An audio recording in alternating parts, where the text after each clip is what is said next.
Student. আচ্ছা, আজকে আমরা করব মাশরুম, তাই তো? আমি বলেছিলাম মাশরুম বলেছিলেন আমাদের ছোট থেকে একটা চাহিদা আমাদের মধ্যে তৈরি হয়, ঠিক আছে, স্টেপ বাই স্টেপ। প্রথম এই চাহিদা আমরা দেখো প্রথম থেকে আমাদের পূরণ না হলে পরবর্তীতে গিয়ে সেটা সাফল্য লাভ করে না। প্রথম যে নিডের কথা বলেছেন উনি, সেটা হচ্ছে ফিজিওলজিক্যাল নিড। ফিজিওলজিক্যাল নিড বলতে আমরা কি বুঝি? এখানে দেখো আমাদের একটা ছোট বাচ্চার জন্মের পর তার কি প্রয়োজন? খাদ্য, জল, বাতাস, এগুলো তো। এগুলো ছাড়া সে বেড়ে উঠতে পারবে না, তাই তো? এগুলো খুবই প্রয়োজন। এটা হচ্ছে ফিজিওলজিক্যাল নিড। এটা হচ্ছে আমাদের বেসিক নিডের মধ্যে পড়ছে, এটা প্রাথমিক, ঠিক আছে, প্রাথমিক চাহিদা। তারপর যে আসছে আমাদের শারীরিক তো চাহিদা পূরণ হলে তারপরে আমাদের কি চাহিদা আসে বলতো? Safety need.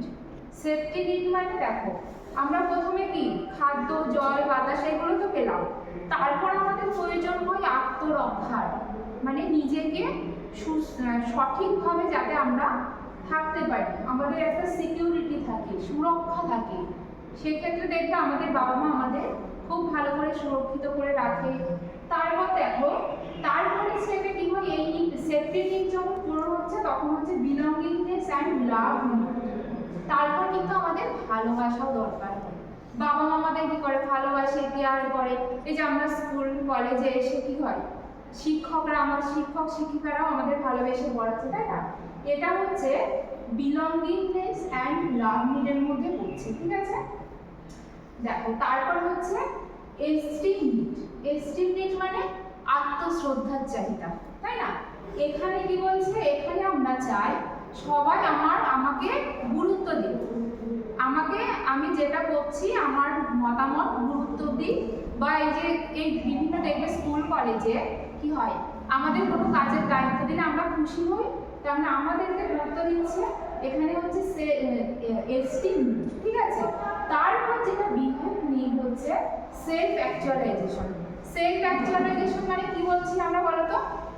এখানে আমাদের জীবনের মেন যে লক্ষ্য, আমাদের যে মেন ফোকাস, সেটা আমাদের পূরণ হচ্ছে সেলফ অ্যাকচুয়ালাইজেশনে, মানে আত্ম উপলব্ধির চাহিদা, ঠিক আছে। দেখো এইভাবে আমাদের মধ্যে স্টেপ বাই স্টেপ নিডগুলো পূরণ হচ্ছে, ঠিক আছে। প্রথম থেকে এই নিডগুলো পূরণ না হলে আমরা কিন্তু সেলফ অ্যাকচুয়ালাইজেশন নিড আমাদের ফুলফিল কখনোই হয় না। তোমরা বুঝতে পেরেছো? আচ্ছা।